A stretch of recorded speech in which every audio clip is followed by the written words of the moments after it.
بسم اللہ الرحمن الرحیم۔ اردو ادب میں ایک بہت بڑا کالج کا نام ہے جس کا نام ہے فورٹ ولیم کالج۔ اکثر ہم اس کا نام کتابوں کے اندر سنتے بھی رہتے ہیں اور اس کے متعلق سال اول اور سال دوم دونوں میں سوالات عموماً آتے رہتے ہیں۔ یہ کالج ہے کیا، بنا کن بنیادوں پر، اس کالج نے اردو کی کیا کیا خدمات انجام دیں اور اس کالج میں کیا کیا ہوتا رہا، کون سے اساتذہ تھے، کون سے علوم پڑھائے جاتے تھے۔ اور ایک کالج ہے لیکن اس کالج کو اردو زبان کے لیے اردو زبان کے نسبت سے وہ اتنا مشہور و معروف ہو گیا، اس کی کیا وجوہات ہیں۔ آج ان تمام باتوں پر بالتفصیل ہم روشنی ڈالیں گے اور ان تمام باتوں کو تفصیل کے ساتھ ذکر کریں گے کہ فورٹ ولیم کالج کا قیام کیسے عمل میں آیا، اردو ادب کے ارتقاء میں اور اس کو پھلنے پھولنے میں اس نے کیا کردار ادا کیا، اور جن جن طریقوں سے ادا کیا اس نے کردار، ان تمام باتوں پہ آج تفصیل سے ہم ذکر کریں گے اور بات گفتگو کریں گے۔ انگریزوں نے ہندوستان پر قبضہ کیا اور انگریز اس حقیقت سے بخوبی آگاہ تھے کہ کسی بھی ملک پر حکومت کرنے کے لیے اس ملک کی رعایا کے رسم و رواج اور اس ملک کی زبان اور اس مذہب سے واقفیت بہت ضروری ہے۔ ایسی صورتحال ہندوستان میں انگریزوں کو نظر آئی۔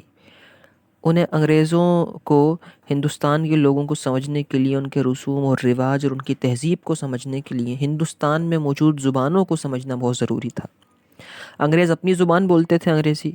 اور ہندوستان والے جو ہے وہ انگریزی سے بالکل نابلد تھے، انگریزی جانتے بالکل نہیں تھے۔ اور یوں ہونا تو یہ چاہیے، عموماً بھی ایسا ہی ہوتا ہے کہ جو حاکم ہوتا ہے، حاکم کی زبان محکوم کو سمجھنی پڑتی ہے، لیکن یہاں پر کیونکہ محکومین کی تعداد بہت زیادہ تھی، ہندوستان کی رعایا کی تعداد بہت زیادہ تھی، اور اتنی جلدی انہیں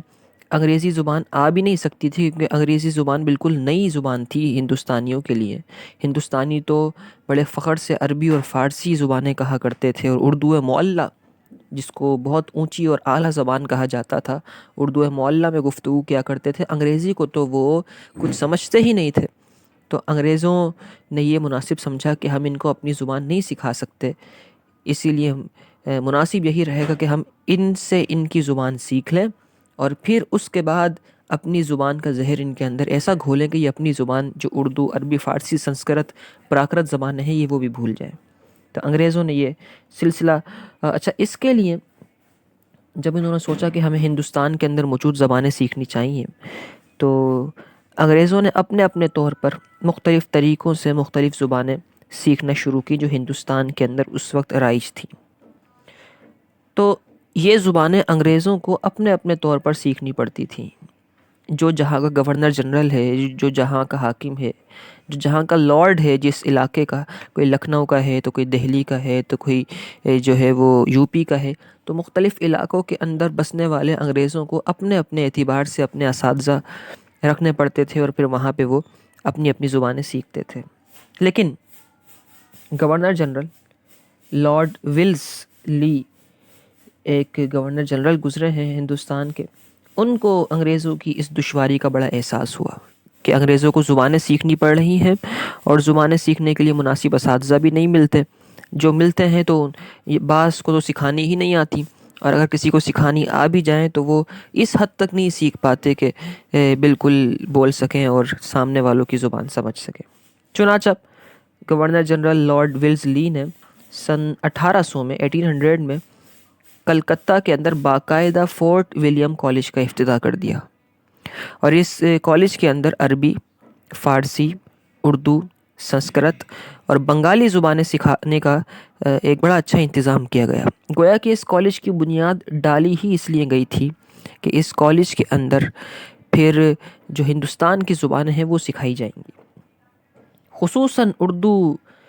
زبان اور اردو ادب کے سرمایہ کو بھی یکجا کرنے کا اہتمام کیا گیا۔ اور اردو کی خوش قسمتی یہ دیکھیے کہ اردو اس وقت ابھی گھٹنوں گھٹنوں چل رہی تھی، اور اس کالج کے جو سربراہ مقرر ہوئے وہ تھے ڈاکٹر جان گلکرسٹ، جیم الف نون گاف لام کاف رے الف حمزہ سین ٹے، جان گلکرسٹ اس ادارے کے سربراہ مقرر ہوئے۔ اور جان گلکرسٹ کو تمام زبانوں سے محبت تو تھی لیکن اردو سے خاص طور پر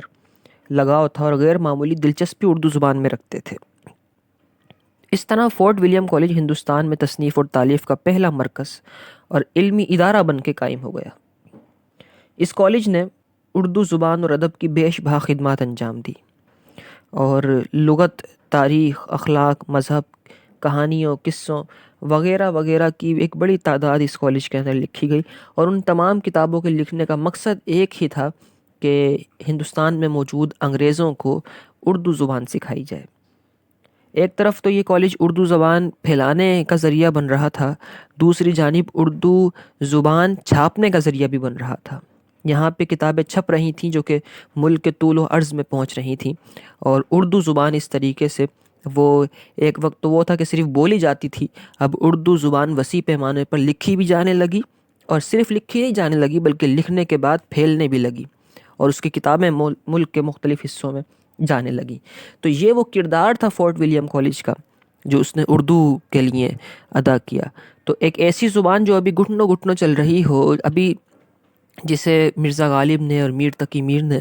جس نوزائیدہ زبان کو تھوڑا سا چلنا سکھایا ہو، اس زبان کو فورٹ ولیم کالج جیسے، بلکہ مرزا غالب سے بھی پہلے کی بات ہے، تو اس ایسے ادارے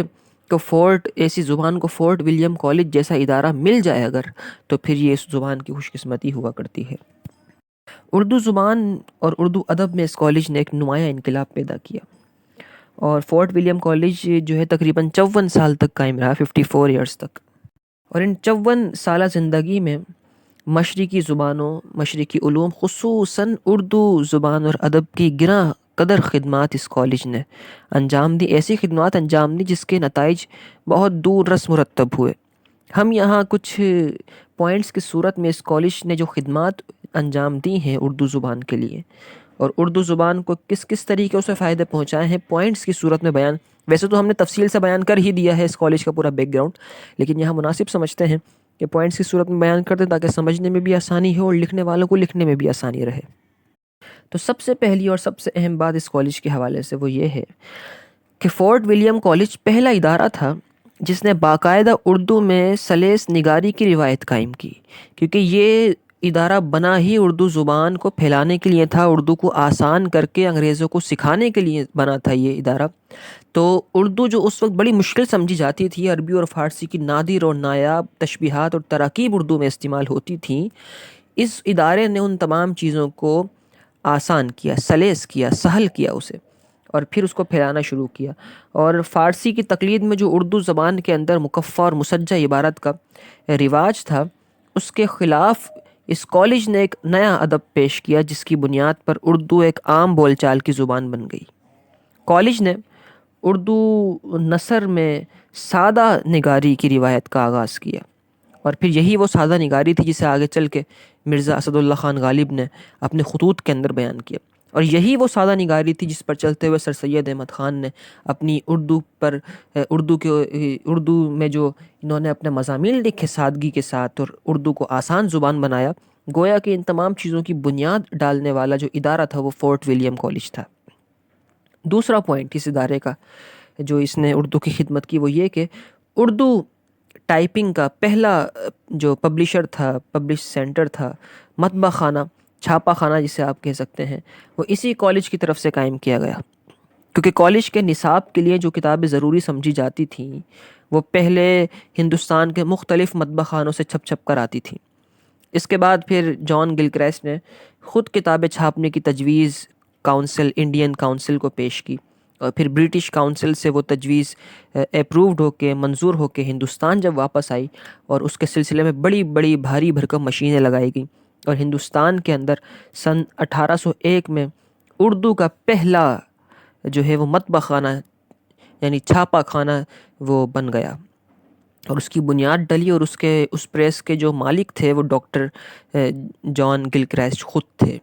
یعنی اردو چھاپنے کا آغاز اس ادارے سے ہوا، اور یہ اس زمانے کی بات ہے جب 1801 میں ابھی مرزا غالب نے بھی عروج نہیں پایا تھا، ابھی تو یعنی تقریباً آج سے آپ سمجھیے کہ 250 سال قبل جب اردو بالکل ابتدائی صورت میں تھی، اس وقت اردو کو چھاپنے کے لیے ایک ادارہ مل گیا۔ اس کے علاوہ تیسرا پوائنٹ اس ادارے کا یہ ہے کہ کالج نے متعدد کتابیں بھی شائع کیں، اور ایسی کتابیں لکھیں جو بہت زیادہ اچھی ہوئیں اور بہت مشہور ہوئیں، جیسے مثال کے طور پر باسط خان کی ایک کتاب تھی گل صنوبر، وہ چھپی. شاکر علی کی ایک کہانی تھی الف لیلہ کے نام سے، وہ چھپی. نہال چند لاہوری ہیں، ایک بہت پرانے اردو کے، کیونکہ یہ 200 سال پرانی بات کر رہا ہوں تو ان لوگوں کے حالات اتنے نہیں ملتے. بہرحال ان کی کتابیں کیونکہ اس ادارے سے چھپی ہیں تو میں نام ذکر کرتا چلوں. تو نہال چند لاہوری کی کتاب تھی گل بکولی، وہ یہاں سے چھپی. مرزا علی لطف کی کتاب تھی گلشن ہند، اور اس کے علاوہ کئی کہانیوں کے مجموعے وغیرہ وغیرہ. سودا کی کلیات اور میر عبداللہ مسکین کا مرثیہ بھی اسی کالج سے چھپا. اس کے علاوہ عربی، فارسی، چینی، برمی زبانوں کی لغات، پنجابی زبان کی گرامر اور متعدد دوسری تصانیف بھی اس کالج سے شائع ہوتی رہیں. فورٹ ولیم کالج کی سرگرمیوں کا اندازہ اس بات سے لگایا جا سکتا ہے کہ ابتدائی 4 سالوں میں، اس کالج کی بنیاد ڈلنے کے بعد ابتدائی 4 سالوں میں ہندوستانی زبانوں کی تقریباً 63 کتابیں لکھی گئیں اس ادارے سے،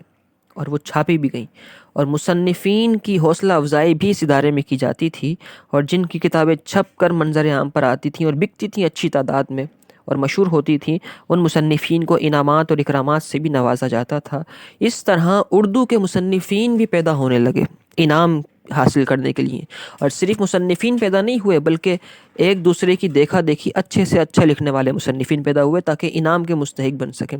تو ایک طرف تو اردو پھیل رہی تھی، اردو چھپ رہی تھی، اردو کے مصنفین پیدا ہو رہے تھے، اور مصنفین بھی ایسا ہی نہیں آج کے دور کی طرح کہ جس کا جو دل چاہا لکھ کے چلا گیا، بلکہ ایسے مصنفین پیدا ہو رہے تھے جو لکھنا جانتے تھے اور ایک دوسرے سے مقابلہ کرنے کی غرض سے اچھا لکھ رہے تھے. تو یہ وہ تمام باتیں تھیں جو فورٹ ولیم کالج کے ذریعے سے اردو کو نفع کی صورت میں مل رہی تھیں.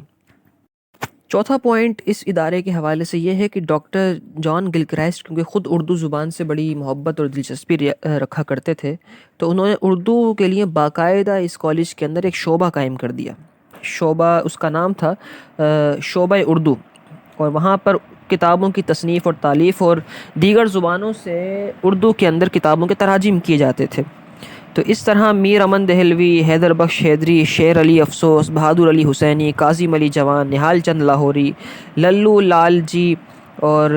بینی نارائن، مظہر علی ولا، مرزا علی لطف وغیرہ وغیرہ جو حضرات تھے، انہوں نے یہاں پہ آ کے کام کرنا شروع کیا، اور یہ سارے کے سارے اردو ادب کے صف اول کے مصنفین میں سے شمار ہوتے ہیں جنہوں نے سب سے پہلے اردو میں لکھا.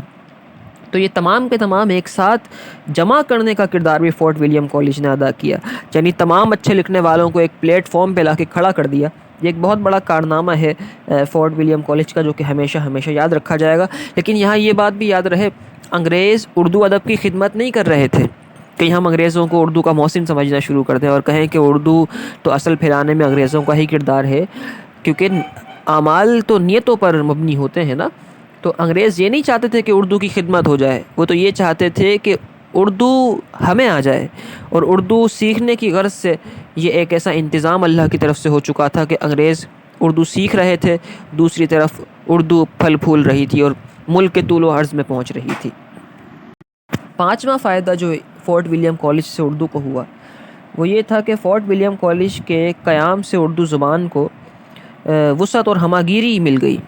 نیز اردو میں سادگی اور روانی بھی پیدا ہو گئی، اور اسی وجہ سے اردو زبان اپنی ہم اثر زبانوں سے آنکھوں میں آنکھیں ڈال کر بات کرنے کے قابل ہو گئی. اور چونکہ انگریز اس کو چھاپ رہے تھے تو انگریزوں نے آہستہ آہستہ جدید علوم کو بھی اردو میں شامل کرنا شروع کر دیا، تاکہ اردو، کیونکہ انہیں دیگر علوم بھی سیکھنے کی ضرورت تھی، ایک شوق تھا انگریزوں کو، تو دیگر جو سائنسی، علمی، فنی، تکنیکی اور معاشی علوم وغیرہ تھے وہ آہستہ آہستہ اس کی اصطلاحات بھی اردو میں آنا شروع ہو گئی. گویا کہ اردو اب ایک مشکل اور پیچیدہ زبان سے نکل کر اب ایک علمی اور ادبی زبان کا درجہ حاصل کرنے لگی تھی. اور یہ 1800 کی بات ہے اس زمانے کی، کہ جب ابھی سر سید بھی نہیں آئے تھے، جب کہ ابھی مرزا غالب بھی نہیں تھے، جب کہ ابھی انیس اور دبیر بھی نہیں تھے، جب کہ میر درد اور میر تقی میر بھی نہیں تھے. اردو کے جتنے پیر ہیں سب نہیں تھے. اس وقت صرف ایک ہی پیر کھڑا تھا اردو کا، اور وہ تھا فورٹ ولیم کالج. اور وہ بھی پیر میں اس لیے کہہ رہا ہوں کیونکہ پیر کا مطلب ہوتا ہے رہنما. تو فورٹ ولیم کالج اردو کی رہنمائی جو کر رہا تھا وہ اردو کی رہنمائی کی غرض سے نہیں بلکہ انگریزوں کی رہنمائی کی غرض سے کر رہا تھا. اور انگریزوں کی رہنمائی کے سلسلے میں اسی وسیلے سے اردو کی بھی خدمت ہو رہی تھی۔ ایک اور پوائنٹ اردو کے حوالے سے یہ ہے کہ فورٹ ولیم کالج کے قیام کا اثر اردو نویسی کے فروغ کی صورت میں سامنے آیا، اور مصنفین لکھنے پر توجہ نہیں دیتے تھے اردو کو، اور اردو لکھی نہیں جاتی تھی، لیکن ڈاکٹر جان گل کرائسٹ کی کوششوں سے اردو نثر نویسی پر بڑی وسیع رہنمائی ملی لوگوں کو، اور لوگوں نے اس پر لکھنا شروع کیا، اور اردو زبان میں کئی کتابیں لکھنا شروع ہوئیں۔ ایک اور جو پوائنٹ ہے بڑا اچھا، وہ یہ ہے کہ فورٹ ولیم کالج کے قیام کا ایک فائدہ مذہبی کتابوں کی تصنیف اور تالیف کی صورت میں بھی سامنے آیا۔ اس کالج کی طرف سے قرآن مجید اور انجیل کے تراجم بھی شائع کرنے کی کوشش ہوئی۔ اہل یورپ اردو زبان کی تکمیل کے ساتھ مسلمانوں کے مذہبی مقاصد اور خیالات سے واقف ہونا چاہتے تھے، اور انگریز چاہتے تھے کہ یہاں کی تہذیب کا پتہ چلے، تو تہذیب جاننے کے لیے مذہب کو جاننا ضروری ہوتا ہے۔ تو ہندوستان کی جو مذہبی جو لوگ تھے ان کی کتابیں بھی شائع ہونا شروع ہوئیں، تو مسلمانوں کی جو مذہبی کتب تھی وہ بھی یہاں سے شائع ہونا شروع ہو گئی۔ بالخصوص قرآن کا ترجمہ شائع کرنے کی کوشش کی گئی۔ پھر یہ بھی ہوا کہ جب اسلام پر حملے ہوئے تو اسلام پر حملے بھی اس ادارے سے ہوئے، اور اس ادارے کے جو انگریز تھے جنہوں نے انگریزی اور اردو یہاں سے سیکھی تھی، انہوں نے اسلام پر جب حملے کیے، پھر اس کے جواب میں اردو میں جوابات دیے گئے۔ تو اس صورت میں اس اعتراض اور جواب کے سلسلے میں بھی، کیونکہ یہ تو اسلام پر ہونے والے حملوں کا جواب تھا، لیکن پس پردہ اردو کی بھی خدمت جاری تھی، اور اردو اس طرح پھر عیسائی اور اسلامی علماء کی جو مناظرے کی کتب ہیں وہ بھی اس ادارے سے شائع ہونا شروع ہو گئی، اور ایک اچھا خاصا ادب مرتب ہو گیا دینیات کے اعتبار سے بھی۔ ایک اور پوائنٹ اس ادارے کا جو اس ادارے نے اردو کے لیے انجام دیا وہ یہ ہے کہ اردو کے قدیم اسلوب میں عظیم الشان انقلاب پیدا کر دیا، اور اس اردو زبان کو صفائی اور سادگی سے بیان کرنے کے مختلف اسالیب بیان کر دیے، اور اردو کی اس سے پہلے جو پیچیدہ تصانیف تھیں ان کو آسان کرنے کا بھی کام اس ادارے نے انجام دیا، کیونکہ آسان کرنا اس لیے بھی ضروری تھا کیونکہ انگریز سیکھ رہے تھے، اور ابتدا میں آسان زبان انہیں سکھائی جاتی ہے ہر زبان سیکھنے والے کو، تو یہ جو ادارہ تھا اردو کو آسان کرنے کا بھی کام انجام دے رہا تھا۔ ایک اور پوائنٹ یہ ہے اس ادارے کا کہ جو کہ اکثر لوگوں کی نظروں سے اوجھل رہتا ہے، وہ یہ ہے کہ اس کالج نے اردو شاعری کی براہ راست کوئی خدمت نہیں کی۔ اردو نثر نگاری کی تو خدمت کی، لیکن شاعری کی براہ راست کوئی خدمت نہیں کی، لیکن کالج کی جانب سے ہر سال ایک عظیم الشان پیمانے پر محفل مشاعرہ منعقد ہوتی تھی، اور اچھے شاعروں کو گراں قدر انعام سے نوازا جاتا تھا، اور پھر ان شعراء کی جو غزلیں ہوا کرتی تھی انہیں چھاپا بھی جاتا تھا۔ تو اس صورت میں کہا جا سکتا ہے کہ محفل مشاعرہ منعقد کرنے اور اس مشاعرے میں پڑھی جانے والی غزلوں اور نظموں کو شائع کرنے کے اعتبار سے اس زبان نے ایک اہم کردار ادا کیا ہے۔ تو اور پھر جب کیونکہ انعام دیا جاتا تھا تو شعراء اپنی پوری محنت کے ساتھ وہ اشعار کہا کرتے تھے، اس طرح اردو زبان میں اچھے شعراء بھی سامنے آنا شروع ہو گئے کہ جنہوں نے اچھے اچھے اشعار لکھے۔ اس کے علاوہ ایک اور پوائنٹ اس کالج کی طرف سے یہ ہے کہ اس کالج نے ہندی زبان کی بھی معقول سرپرستی کی، اور ہندی زبان چونکہ اردو زبان کی آپ یہ سمجھے پیرنٹ لینگویجز میں سے ایک ہے، تو ہندی زبان کی خدمت کے ساتھ ساتھ گویا کہ اردو کی بھی پس پردہ خدمت ہوتی گئی۔ یہ بہت ساری باتیں ہیں میرے سامنے اس وقت، اور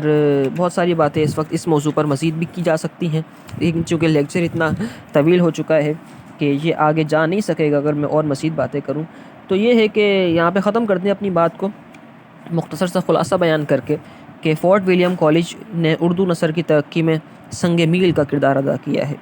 اگرچہ انگریزوں نے اس کالج کی بنیاد اپنے مقاصد کی حصول کی خاطر رکھی تھی،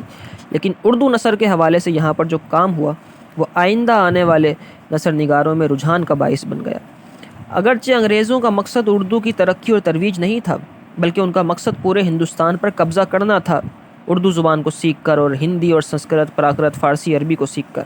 اور اس کے لیے انہوں نے باقاعدہ منصوبہ بندی بھی کی تھی، جس کے لیے زبان کا مسئلہ بھی اہم تھا اور زبان انہیں سیکھنی ضروری تھی۔ تو انہوں نے اردو سیکھنے کے لیے اردو کی خدمت شروع کر دی۔ گویا کہ کبھی کبھی ایسا بھی ہوتا ہے کہ آپ کا دشمن ہی آپ کی خدمت انجام دے جاتا ہے، تو گویا کہ یہ انگریز ہمارے دشمن تھے لیکن ہماری زبان کی ہی خدمت کر رہے تھے، اور ایسی خدمت کی کہ جس کی وجہ سے آہستہ آہستہ اردو میں اتنی ہمہ گیریت پیدا ہو گئی کہ وہ مذہبی، سیاسی، فنی، تکنیکی، سائنسی، معاشی علوم اور فنون کی اصطلاحات کو بآسانی ترجمہ کر سکتی تھی، اور ان سب کا صحرا بلا مبالغہ فورٹ ولیم کالج کے سر جاتا ہے کہ اس نے اردو کی خدمت کی غرض سے نہیں بلکہ ہندوستان پر قبضہ کرنے کی غرض سے اردو کی خدمت کی۔ اسی کے ساتھ ساتھ ہمارا آج کا اہم ترین لیکچر بہت طویل ہے اور اپنے اختتام کو پہنچا۔ فورٹ ولیم کالج کے حوالے سے بہت ساری باتیں کی۔ انشاءاللہ ایک اور اچھے سے لیکچر کے ساتھ پھر ملیں گے۔ السلام علیکم ورحمۃ اللہ وبرکاتہ۔